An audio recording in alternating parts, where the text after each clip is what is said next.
सूरदास का जीवन परिचय। सूरदास भक्ति काव्य की सगुण धारा की कृष्ण भक्ति शाखा के प्रतिनिधि कवि हैं।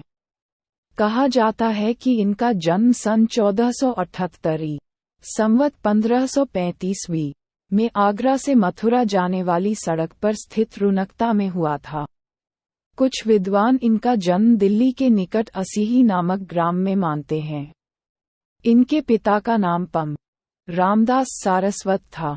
जनश्रुति है कि सूरदास जन्म से ही अंधे थे, परंतु कुछ विद्वान इसमें संदेह करते हैं क्योंकि सूरदास ने वात्सल्य और श्रृंगार का जैसा अनुपम वर्णन किया है वैसा जन्माद्य कवि नहीं कर सकता।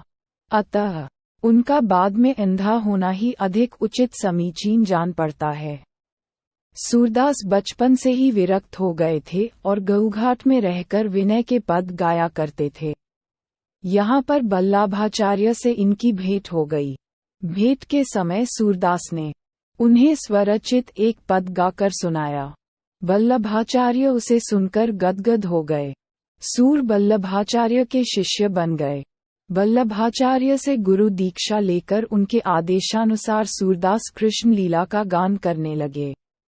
बाद में गुरु जी ने इनको गोवर्धन के श्रीनाथ जी के मंदिर में कीर्तन का भार सौंप दिया। वल्लभाचार्य के पुत्र विठलनाथ ने 8 कृष्ण भक्त कवियों का एक मंडल बनाया जिसे अष्टछाप कहा जाता है। सूरदास अष्टछाप के प्रमुख और सर्वश्रेष्ठ कवि थे। अपने जीवन के अंतिम दिनों में सूरदास गोवर्धन के पारसौली नामक स्थान पर चले गए। यहीं पर सन 1583 संवत 1640 के लगभग इनका देहावसान हो गया। प्राणांत होने से पूर्व विठलनाथ के पूछने पर उन्होंने अग्रपद बनाकर सुनाया। खंजन जैन रूप रस माते, अति सह चारु चपल अन्यारे पल पीजरा न समाते। सूरदास का साहित्यिक परिचय।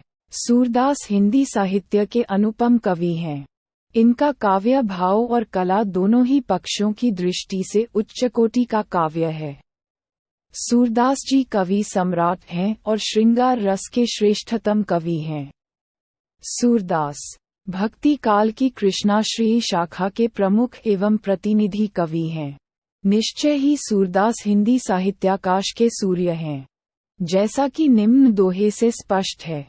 सूर सूर तलसी ससी उद्गन केशवदास, अब के कवि खद्योत्सम जह तह करत प्रकाश। अस्तु हिंदी साहित्य में सूर का स्थान सर्वोच्च है।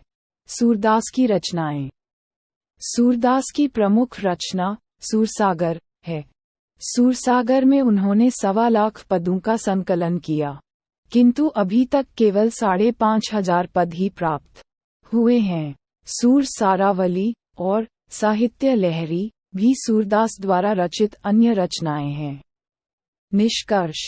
यहाँ पर इस लेख में हमने सूरदास जी का जीवन परिचय बिल्कुल ही सहज भाषा में समझा, जिसे आप अपने बोर्ड के परीक्षा में लिख सकते हैं।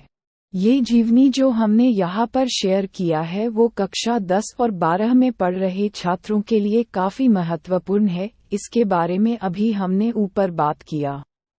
तो अगर आप इन दोनों कक्षाओं में से किसी भी कक्षा के छात्र हैं तो इस जीवनी को अच्छे से ध्यानपूर्वक जरूर पढ़ें, ताकि आपको इससे परीक्षा में मदद मिले। इसी के साथ हम आशा करते हैं कि आपको ये जीवनी जरूर पसंद आया होगा और हमें उम्मीद है कि इस लेख की सहायता से आपको सूरदास का जीवन परिचय बिल्कुल अच्छे से समझ में आ गया होगा।